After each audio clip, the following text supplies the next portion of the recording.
Ladies and gentlemen, welcome today to another post-race analysis video on the channel. We're going to talk all things that happened from yesterday's race at the Kansas Speedway for the NASCAR Cup Series, the playoff fallout from that, how the Fantasy League looks with just 2 races to go before crowning a playoff champion and a winner of our prize, and then also you have to look at just how our predictions went, of course, throughout yesterday's race. So like, share, and subscribe for more daily NASCAR content as we quickly are about to get into this video. So yesterday, again, the Cup Series race at Kansas, it was the second race of the round of 8 of the playoffs, which means following that, we have just 2 races to go into crowning a champion for the 2021 NASCAR Cup Series season. In fact, actually, there's only 2 races left for each series now, heading into Martinsville and Phoenix over the next couple of weeks. We're going to go through first the predictions that I had from yesterday, how all those drivers ran, and highlight their days throughout the course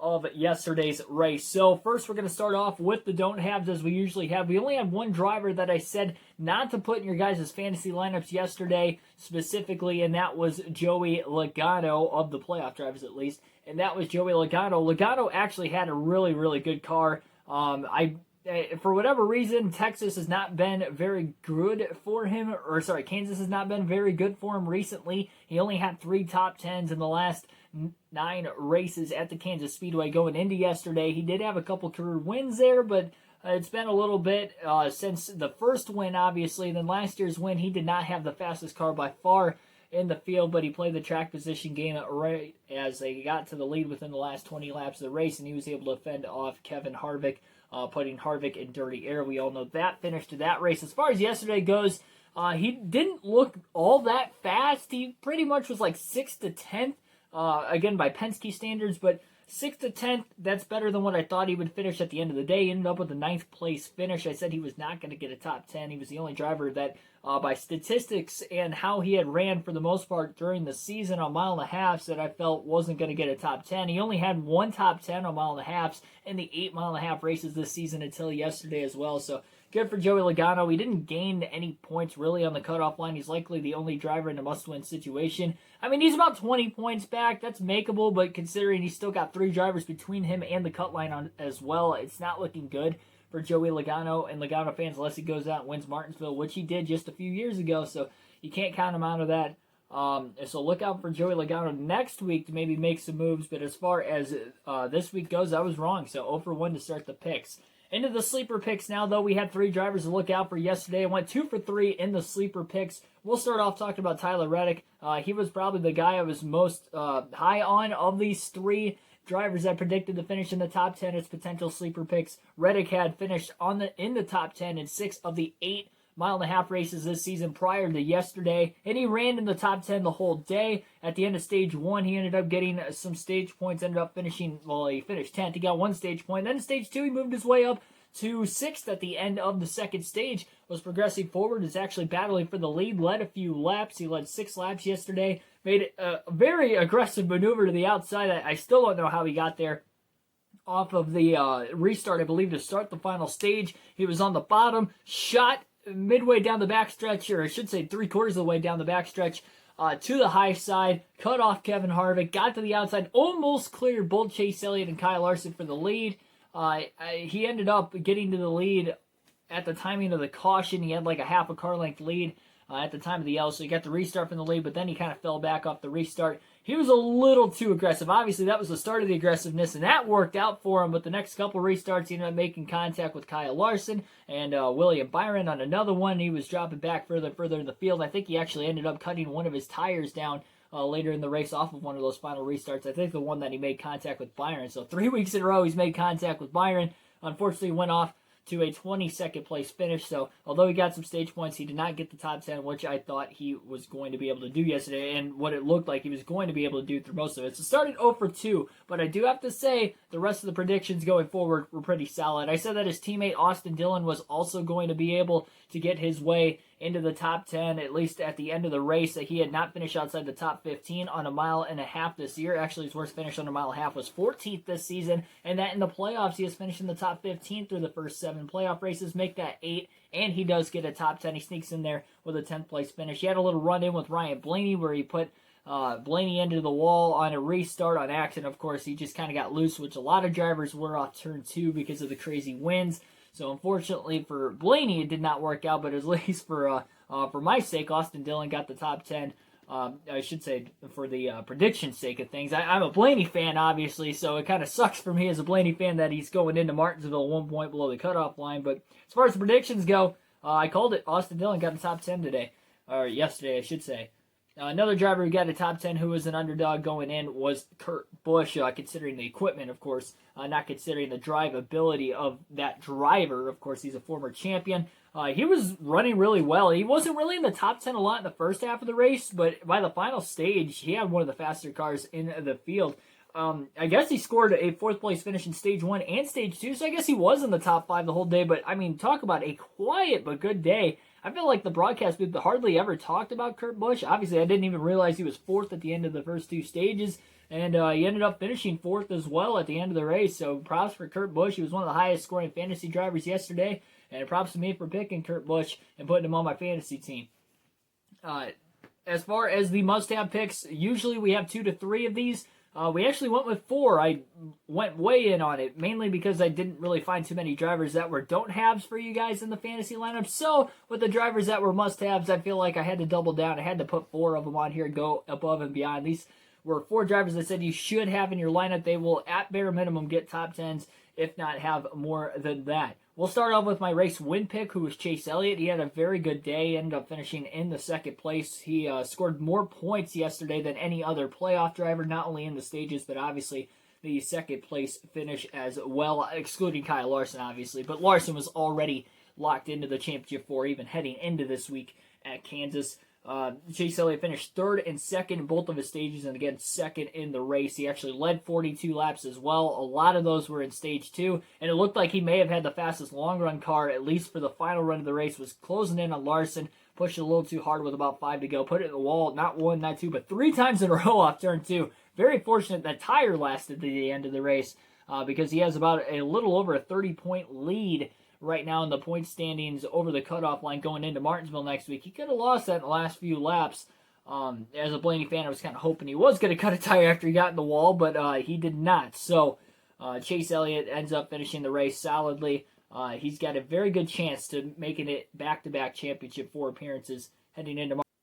On to the next playoff driver that I had on my list that we talked about yesterday, and that would be Martin Truex Jr. Truex ended up in the wall like almost every other playoff driver yesterday, but he was able to rally back, get a top 10 at the end of the race. As far as the stage points go, he did not get any stage points yesterday, but again, ended up with a 7th place finish, so the finishing points really, really good. Got the top 10 at bare minimum, like I always state.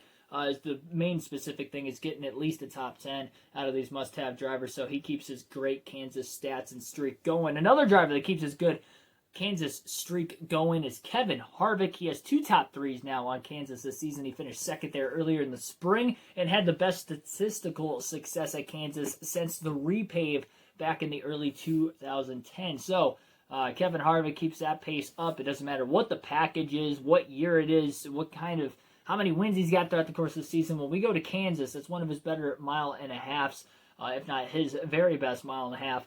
And Harvick is usually able to run pretty consistently throughout the course of the race. Again, he didn't lead any laps, but he was in the top 5 all day. Not only got the 3rd place finish, but he ended up scoring a decent amount of stage points. He was 6th at the end of stage number 1, and he was 5th at the end of stage 2. So, great job for Kevin Harvick. So, 3 for 3 so far in the must-haves, leaving just the final must-have who did not finish in the top 10 yesterday, and that was Kyle Busch. Busch got into the wall early on, as I stated, in stage number 1, and then he ended up in the wall again at the end of stage number 2. I was able to put him in my bench, or at least in my garage, before the end of stage 2 yesterday, so it didn't hurt me as far as fantasy goes, but it hurt me as far as the predictions. He did not obviously get a good finish, and it costed him stage points too, because he did not score a single stage point yesterday due to being at the back once and then getting back in the top 10, but it was after the end of stage 1, and then when he hit the wall the second time, he's running about 7th or 8th place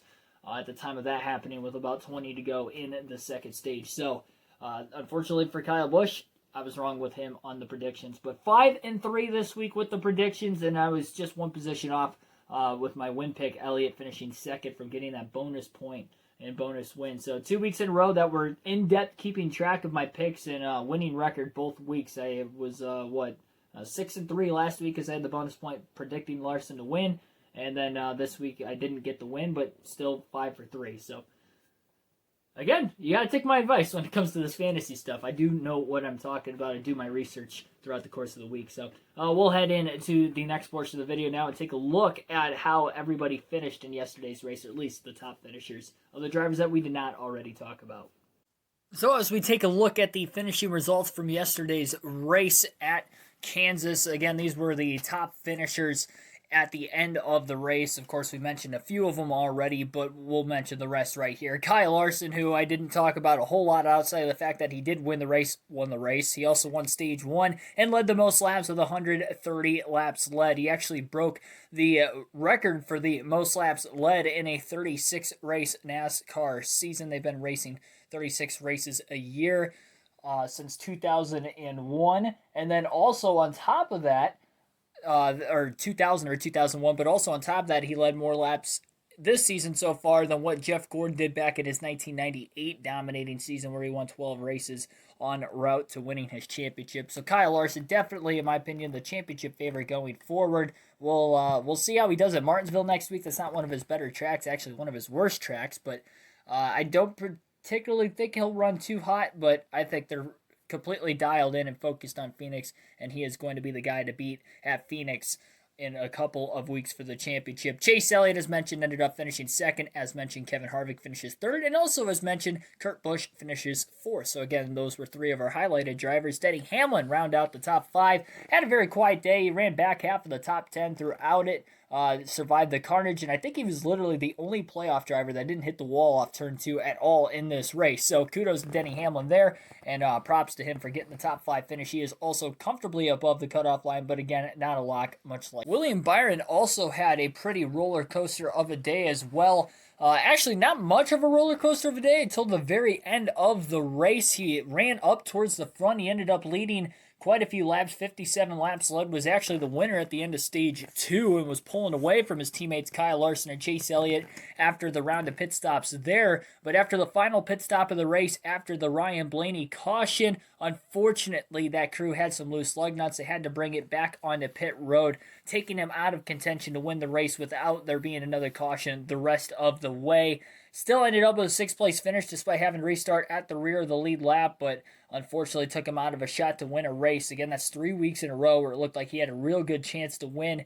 Couldn't quite get it done. I don't really think of him running too well at Martinsville off the top of my head at least, and with all the playoff drivers typically running good there, I'd be shocked to see William Byron win next week, and really Phoenix, considering that's a Championship 4 race as well. And we've only seen Championship 4 drivers win the final race of the season since this format has been brought about in 2014 in the Cup Series side of things. So unfortunately, that might have been Byron's last real opportunity to win a race this season. But if he competes like he did towards the second half of the year, really the entire season, he's had so much consistency. If they could just get the luck on their side and the pit crew doesn't shoot themselves in the foot, I think he'll have a decent amount of wins next year, and he may be competing for a title. Martin Trex Jr., we already talked about him. He had a not-so-hot day, but ended up with a good finish, and he cut in on the cutoff line. Again, only 3 points behind his teammate Kyle Busch there. So, again, he was one of our spotlight drivers, so good for Truex, making me look good and getting that top 10 at the end of the race. Christopher Bell had a quiet day, but he was in the back half of the top 10 to just outside the top 10 most of the race. Ends up finishing 8th. Joey Logano came back to finish 9th, making me look bad there. And Austin Dillon, though, making me look good, at least with his finish, getting a top 10. So a lot of our spotlight drivers were in the top 10 today. That's good for me, except for the Logano pick. But now let's take a look at how the fantasy team. So again, here is a look at how my fantasy team did specifically yesterday. Again, all the must-haves I always have on my team every week, and then I decide on the sleepers if I want to take them or not. Most of the time I do. Kevin Harvick on the team, so was Martin Truex Jr., Chase Elliott, and Kyle Busch. They were all the must-haves. Luckily enough for me that Kyle Busch hit the wall not once but twice in the first 2 stages of the race, so I was able to put him in my garage, and ended up putting William Byron, who I started in my garage, in my lineup, who had a really solid day. yesterday. Again, won a stage, finished second in another stage, and ended up finishing sixth. Kyle Larson was also on my team. I mean, how could he not have him, especially with the season he's at on a mile and a half? He has led more laps on mile and a half this year than any driver at any point in time in NASCAR. So great for him there, or at least in the modern era, at least. But Kyle Larson, definitely a good pick up there as well. And we'll take a look at how the results did from yesterday's race, which I'm pretty sure I scored the most. Yep, me and Tim Irvin, 1 and 2, or I guess tied for first with 260 points. The Plow V3, 221, 213 yesterday for Inside Uranus, and Patrick Shadley, P-Shat Motorsports, ends up with 208, rounding out the top 5 yesterday. And as we look at the overall standings, with just 2 races to go for the playoffs at least, we took the points lead for the first time in a little bit. I think we led after the first race or two of the playoffs, and we haven't led since, but we're back in the lead with 2 races to go. So if you're going to want to get those free tickets to any NASCAR race, if you're choosing next year, excluding the Daytona 500, again, you got to beat me and you got to finish number 1. And as of right now, I've got a 26-point lead going into the final 2 races. That is by no means a wide margin. Again, if you're within a couple, I mean, I just scored 260 this week, so that just goes to show you're within 200 points. You mathematically have a decent shot, at least, of getting the win, assuming that our teams are much different and yours outscores mine. So that's pretty much all about to wrap up this video. Like, share, and subscribe again for more daily NASCAR content. More post-race analysis videos coming up these last 2 Cup races of the year. I'll be at Martinsville next weekend, so there will be a race highlight video from the grandstands as well, as you guys like and enjoy. So I'll be bringing my camera there and be taking the videos throughout the course of the Cup race. So be tuned in for that one. Hit that bell notification button so you guys don't miss another upload. NASCAR 21 Ignition coming up tomorrow night, so a big, big week on the channel. Thanks for your support as always. Catch you next time.